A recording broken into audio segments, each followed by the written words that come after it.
Welcome to session number 2 of the Parenting That Works parenting component. In our last session, we made a statement, and it was when we get mad at our children are mad at us, both sides often say, "I love you" less and less.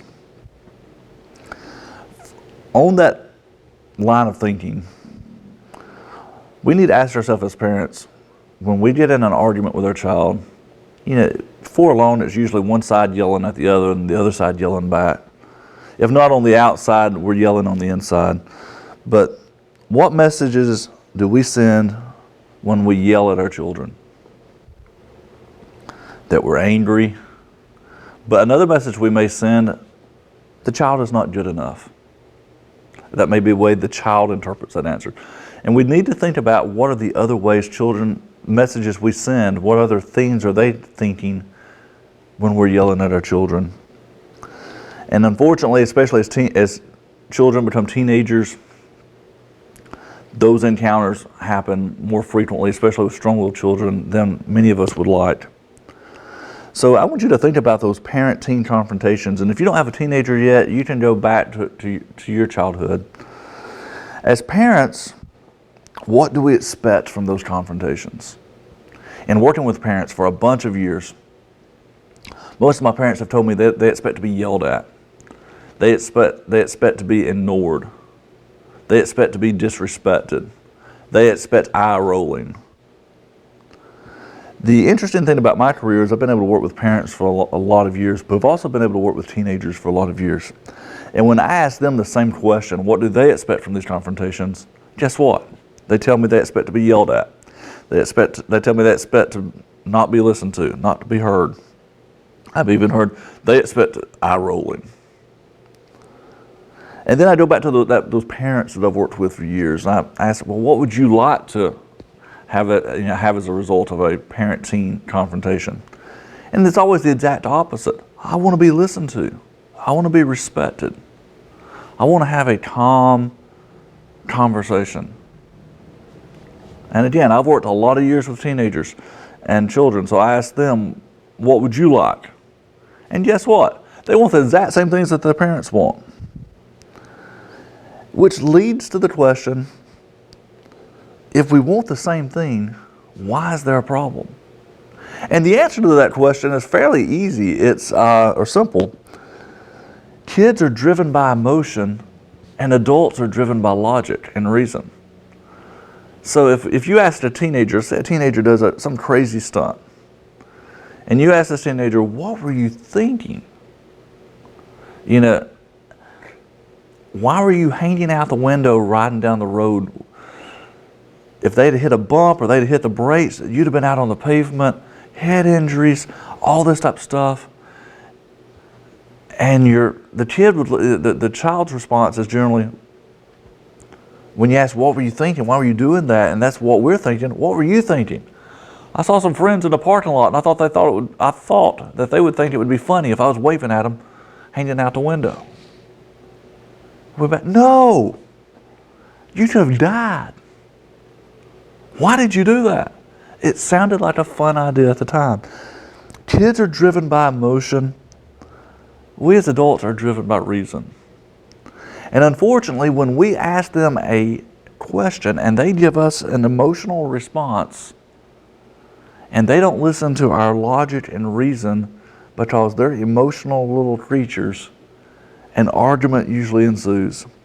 And most arguments, if we're honest with ourselves, whether it be with our spouses, whether it be with our children, we're wanting the other person to admit that we're right.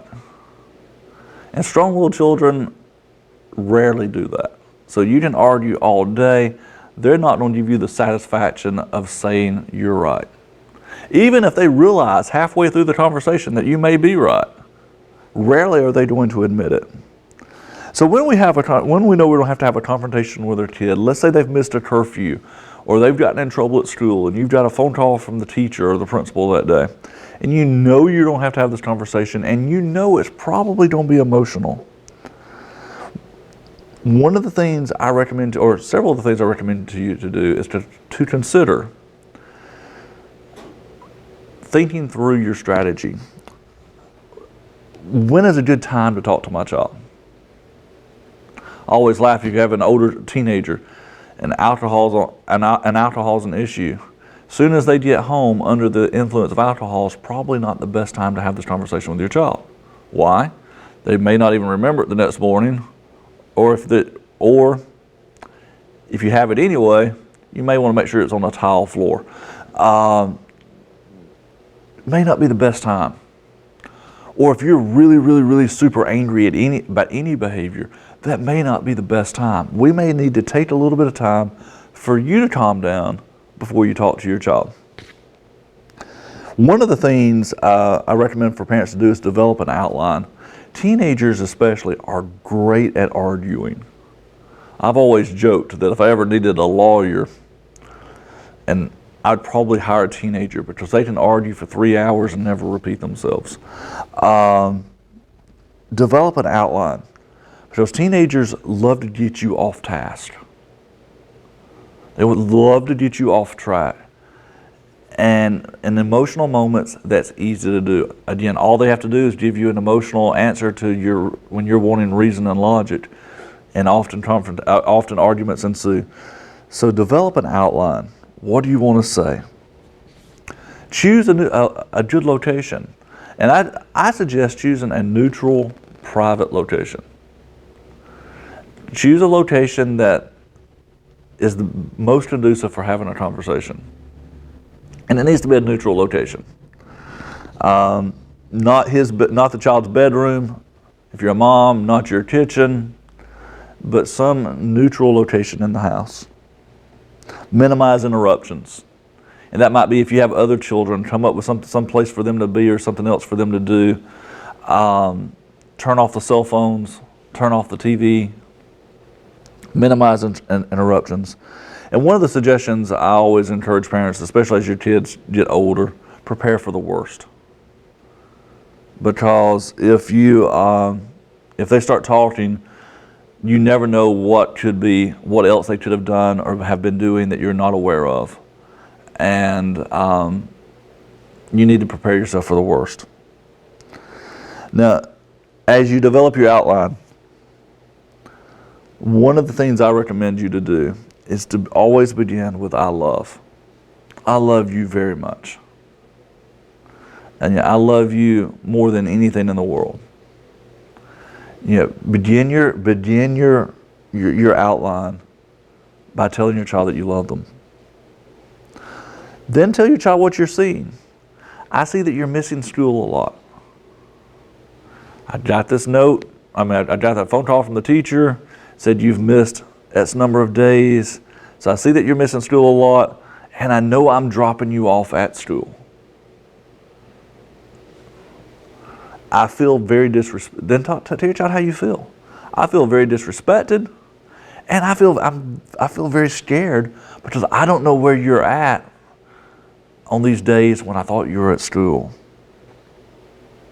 And the hardest thing in the world for parents to do, after you tell your child that you love them, what you see is going on and how you feel, listen. And they're not going to want to talk. Silence is a great trick, because at some point, someone feels like they have to say something just to move the conversation along. And often it's us as parents, but wait till they say something. Listen. And then tell them what you want. Again, and that listen, prepare yourself for the worst. Because if it's your daughter, she may be being picked up by an older boyfriend that you disapprove of. Or if it's your son, he may be engaging in some type of criminal behavior while he's been out of school that you are not aware of. So be prepared for the worst. But after you listen, I won't. Tell them what you desire. Restate the rule. I want you to understand that when I drop you off at school, you're to remain at school till you ride home on the school bus, or till I pick you up. And then the last one is I will. What are you going to do to help ensure success? I will call the school periodically throughout the day for the next unspecified amount of time to make sure that you're there. Now, a lot of times, not necessarily with this example of skipping school, but a lot of times kids try to get it, they try to bait us in an argument to get us off track. So let's say it's a curfew, and the curfew's 11 o'clock. Your curfew's 11 o'clock on the weekend. And your child says, everybody else just stay out to midnight.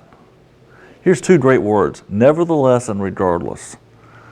So when your child says, well, everybody else gets to stay out to midnight, nevertheless, your curfew is at 11 o'clock. Always go back to the rule. But my best friend doesn't even have a curfew. Regardless of your best friend situation, your curfew is at 11 o'clock. You're so stupid. Nevertheless, my stupidity, such is life, the rule is 11 o'clock. I hate you, regardless of how you feel about me. The rule is 11 o'clock. It would be like me speeding down the road and the speed limit's 45 miles per hour and I'm doing about 60. Blue lights come on. I pull over right in front of a speed limit sign. The officer comes to my window. Mr. Carpenter, you're speeding.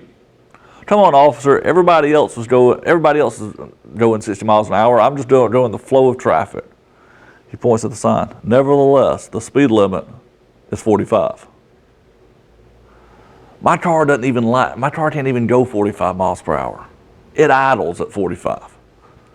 Regardless of your car, the speed limit is 45. Always go back to the rule. Because I can argue all day long, but if the officer always goes back to the rule, my argument gets weaker and weaker and weaker. So nevertheless and regardless is very important. Again, we can't, as much as we want to, we can't control them. We can at best influence them. At the same time, we can't allow them to control us either. Now, kids sometimes we'll talk more about how to handle these things in upcoming sessions. But kids sometimes try to control us by pressing what I call our nuclear buttons. Every parent has fears that scare us to death. And when kids realize that, if they hit that button, then they might be able to get us to back down. Threats of running away. I'm going to run away from home. And a lot of times, oh no, we can't. We don't want that. And we just start backpedaling. For those of you my age and older, I call it the Edith Bunker syndrome. We just start pandering to the stronger personality in the situation. Threats of running away. Most kids that run away and they run to the next state, they're running away from something. Usually it's severe physical or sexual abuse. Running away in the context of what we're talking about, they're usually going to their friend's house. And yet, 2 blocks over. Nevertheless, take threats of running away seriously. Call the police if you need to. At the same time, don't cave to their demands. Take it seriously. Call the police if you need to, if they leave the house. We'll talk more about how to address that in active supervision. Sometimes the other nuclear button they'll hit with parents is threats of suicide. Always take these threats serious. Get them to a mental health counselor, the emergency room. If it's a legitimate threat, then you've done exactly what you needed to do. If it was an idle threat, teenagers hate having to talk to people when they don't want to have to talk to people. And if it was just an idle threat, and they realize that every time they make this threat, they have to go through this ordeal, then they're not going to make the threat idly. So we'll talk more about that in our upcoming sessions. But thank you for participating in session number 2, and we look forward to seeing you in session number 3.